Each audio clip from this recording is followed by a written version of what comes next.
Hey guys, it's Rob here, and we are going to talk about the 8/1/22 most recent real estate market stats. We're going to start with some information from national news. So there's a ton of interesting stuff, as there always is. Here's a little graph, and you guys can have access to all this information. Just shoot me a DM or text me or call me. This one is the weekly inventory change in U.S. single-family homes, 2018 versus 2019 versus now. So hopefully you guys can see this well. Pretty little graph there.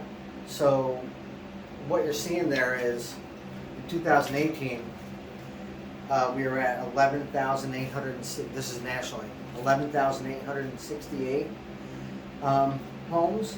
2019, 9,055, and current number is 16,834. That's the weekly inventory change. So huge difference. You can see it right there. It's pretty cool.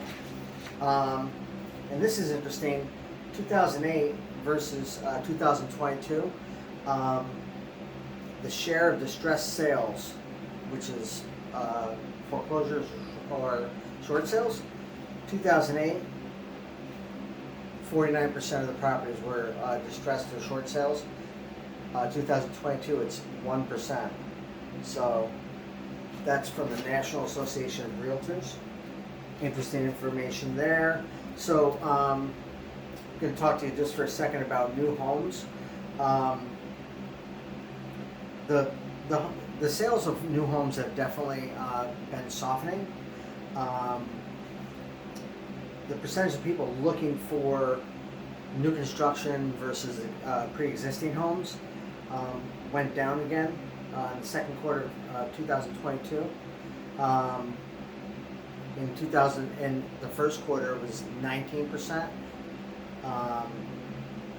and now it's 21%. So that's softened a little bit, and we're thinking that the likely reason is that new homes are actually more available in certain parts of the country than pre-existing homes, because existing homes that market is still really, really tight.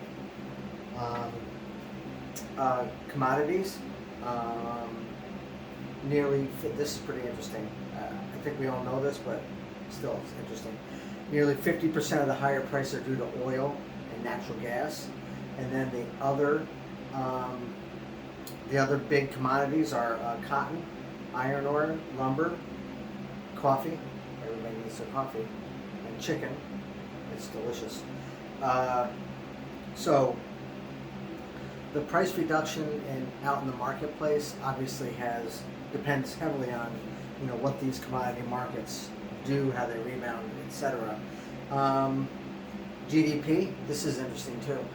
While the GDP has declined for the second quarter in a row, NASDAQ reported that it had its 18th best July in history on record, up 12.3% in July alone.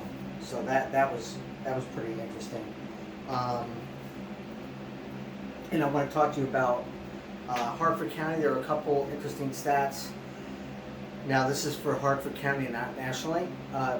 We have under contract properties, 2020, which is COVID, versus 2021, which is now looking in the rearview mirror. That's definitely an anomaly.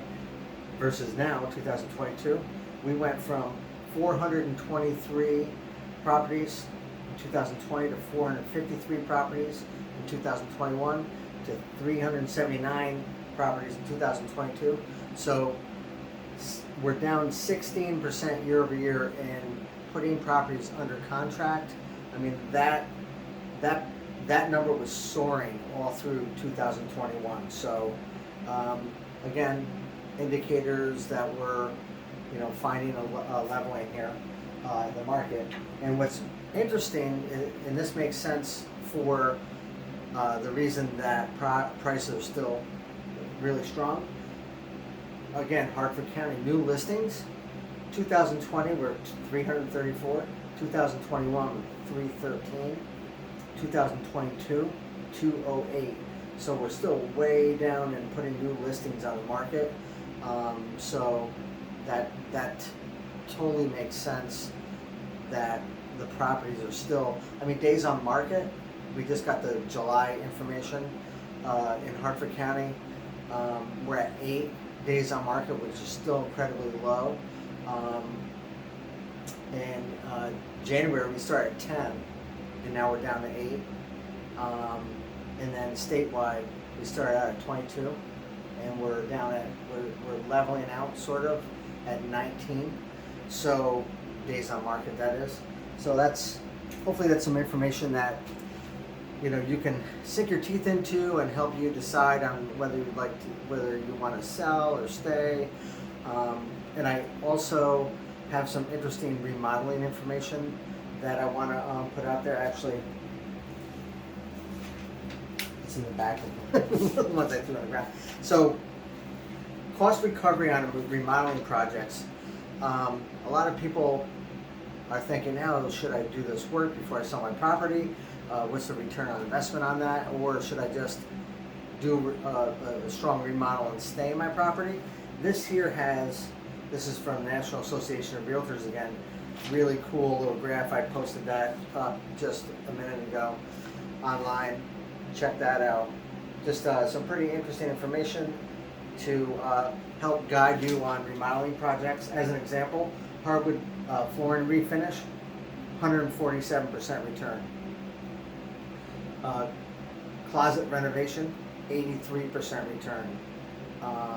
Kitchen upgrade, 67% return. Add a new bathroom, 63% return. I actually thought that would be higher, but this is just like add a new primary bedroom suite, 56% return. So that's some cool information. Again, you can just reach out to me if you have any questions about your situation and the market in your specific area. Give me a ring, 860-982-7696, or reach out to Rebecca at 860-833-6795. Thanks for watching.